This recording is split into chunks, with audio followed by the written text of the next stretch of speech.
Mapalad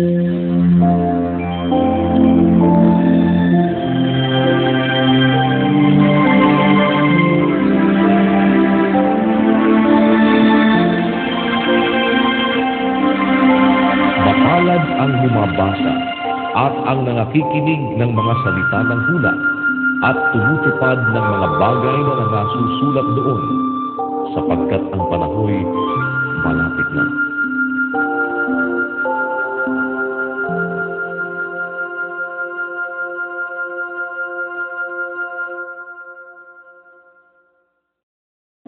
Ikalawang Tesalonica, Kapitulo 3. Katapus-tapusan, mga kapatid, ay inyong idalangin kami upang ang salita ng Panginoon ay lumaganap at luwalhati nawa na gaya rin naman sa inyo.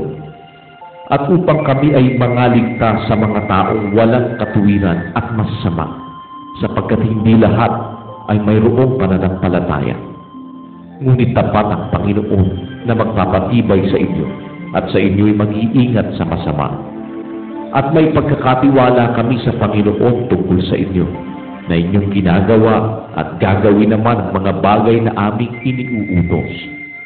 At patnubayan nawa ng Panginoon ang inyong mga puso sa pag-ibig ng Diyos at sa pagtitiis ni Kristo.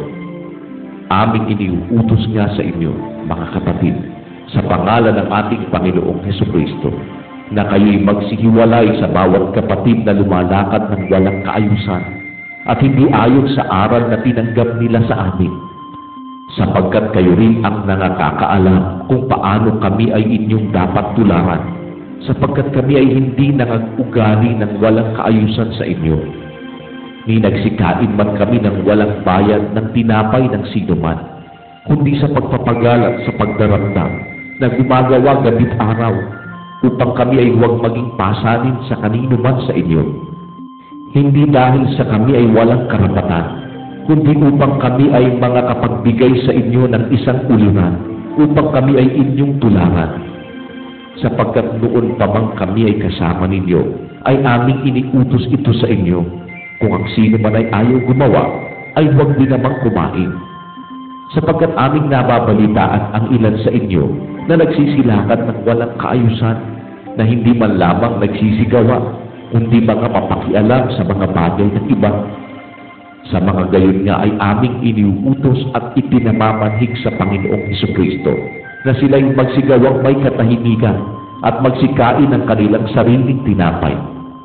Ngunit kayo, mga kapatid, huwag kayong makapagod sa paggawa ng mabuti. At kung ang sino may hindi tumalima sa aming salita sa pamamagitan ng sulat na ito, inyong tandaan ang taong yaon, upang huwag kayong makisama sa kanya nang siya'y mahiya.